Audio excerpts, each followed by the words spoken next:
Vous là, qui m'écoutez. Oui, vous. Fermez les yeux. S'il vous plaît. Fermez les yeux. Fermez les yeux. Merci. C'est juste pour vous aider à mieux saisir mon point de vue, ma vision du monde. C'est juste pour que... Voyez-vous, je suis aveugle. Je suis une victime du virus Full Blindness. Oui, le virus Full Blindness. Je ne sais pas si vous vous souvenez de cet attentat en 2051 à la place du Royaume. Cette histoire de piratage dans un film américain en hyper-real. Un gros navire racoleur avec le capitaine Gino Fiasco. Le virus avait été injecté dans le film par le groupe cyberterroriste Ponce Pirate. Pile au moment où Rave sortait son pistil au laser et lançait ses zombies contre la redoutable Chlamydia et ses Amazones, paf! Le virus Full Blindness s'est activé. Ceux qui, comme moi, figuraient dans le film par proxy casting, sont devenus complètement aveugles, incluant le gars des vues. L'enquête a révélé par la suite que le virus utilisait un super algorithme, un chef-d'œuvre de calcul stroboscopique capable de griller les conduits de l'air visuel situés à l'arrière du cerveau. Ça ne vous dit rien? Le virus, je veux dire, pas le cerveau. Bon, je vous mêle avec mes histoires, hein. Ce n'est pas grave. Mais ça reste une histoire plutôt obscure. Je vous raconterai ce que j'en sais un jour, quand vous serez plus attentif. Me suis-je présenté? Je m'appelle Benoît Gaudreau.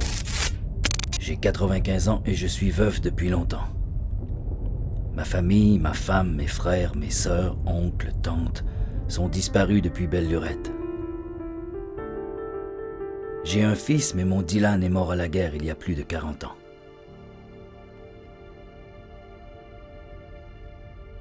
J'habite seul dans un de ces étroits logements de type monocoque du ghetto du Havre.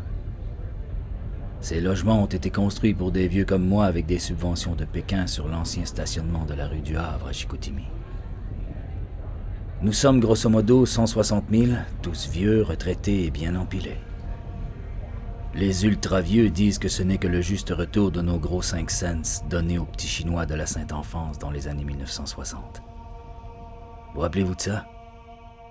Non, vous ne pouvez pas. Vous n'étiez même pas de ce monde. Chez moi, c'est minuscule. On dirait une laveuse frontale. Je ne dis pas ça pour me rendre intéressant ni pour laver mon linge sale en public. Ma vie est toute simple et je m'en contente. Je suis heureux de vivre, mais parfois, j'avoue, j'ai hâte de savoir ce qu'il y a de l'autre côté du mouroir. En tout cas, ici, ce ne sont pas les départs qui manquent. Il y en a tous les jours. Parlez-en avec Oscar Casse, le tana concierge. Lui, il ne chôme pas. Pardon, je ne voulais pas vous effrayer. Je veux juste vous décrire ma normalité, du comment ça se passe dans le monde d'aujourd'hui en 2065 dans la province de Saguenay. Sentez-vous bien à l'aise de m'écouter. Pour le moment, je suis allongé sur mon lit. Je dois me ménager car je vis sur mes réserves. C'est de ma faute. Je n'ai pas respecté la notice du fabricant. Avec mon exosquelette, je veux dire. J'étais tellement heureux que dès que je l'ai reçu, je l'ai porté jour et nuit pendant 5 ans. 5 ans! Tout mon fonds de retraite y est passé. Mais vous devriez me voir. Enfin, je peux me déplacer à volonté. Je peux marcher, courir, sauter sans jamais ressentir de douleur musculaire. Je vous jure, ce truc est génial. Maintenant, je suis totalement accro à mon light suit, même s'il me coûte 3 bras et une jambe.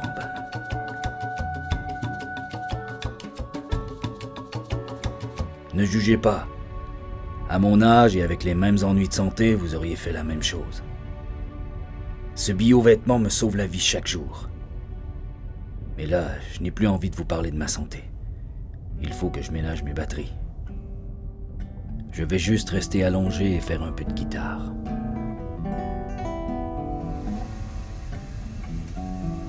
Vous savez, de nos jours, quand on est pauvre, il faut être drôlement bon bricoleur pour récupérer tout ce qui chauffe, bouge, dégage, coule ou souffle. Comparé à mon ami électricien Paul Desmarettes, je dirais que je suis un bricoleur assez moyen. Mais maintenant, dans mon monocoque, je recycle au maximum avec le strict minimum. J'en suis très fier. Par contre, côté finance, c'est assez minimaliste. Je règle mes besoins sur le petit pécule que me téléverse chaque mois la pension de la sécurité de vieillesse du fédéral. Je ne vous dis pas le montant. Cela ne vous regarde pas. Mon exosquelette est un Lysuit Skinspin AL308 Biotech. Un vieux modèle, une reprise de location chez Snapple. Mais avec une location, on est certain d'avoir l'entretien, les changements d'huile essentielle, les mises à jour gratuites et les balises de sécurité. C'est un modèle très bas de gamme. Le vendeur m'a dit d'ailleurs que l'ancien propriétaire était un contrebassiste. Pour ma cécité, l'assurance maladie me défraie une prothèse coque-l'œil Prime Deluxe et les soins chez l'ophtalmo qui, soit dit en passant, doit s'en mettre plein les poches avec les coque-l'œil. Ne vous fiez pas au nom, c'est le modèle le plus cheap. Pour pouvoir utiliser tous ces machins, je paie à la carte. Le forfait mensuel, oubliez ça, c'est totalement hors de prix. Je ne sais pas pour vous, mais ici on est en fin de mois. Alors je suis à sec et j'attends mon chèque. Si au moins le centre d'appel chez Sauf-qui-peut pouvait me contacter pour un appel de service. J'ai donné mon nom et j'ai passé une entrevue il y a un mois. Ça s'est bien passé, mais ils m'ont dit qu'ils n'avaient rien pour moi vu mes faibles compétences, mais que parfois ils recevaient des appels pour des vieux systèmes que plus personne ne connaît. Oui bon, j'ai oublié de vous le dire. Je suis un technicien à la retraite, un ancien informaticien. Je sais, on ne dit plus informaticien de nos jours, on dit Quantech.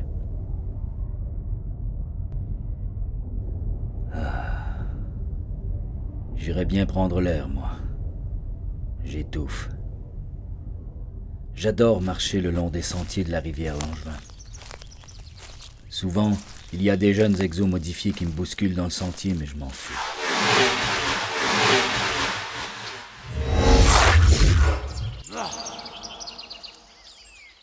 Ce n'est qu'une bande de maudits baveux en kit moulant dans leur exosport avec les fesses saillantes qui se vantent de traverser le parc aller-retour en moins de 3 heures. Eh bien moi, non merci. Je marcherai relax le long du sentier découlé qui remonte la rivière jusqu'à la plage 4. Ensuite, sans que personne ne me voie, j'irai me cacher derrière la petite cascade secrète que je suis le seul à connaître. Et là, frissonnant dans ce nouveau luxe qu'est la solitude, je me laisserai bercer par les murmures humides de la Dame du Ruisseau.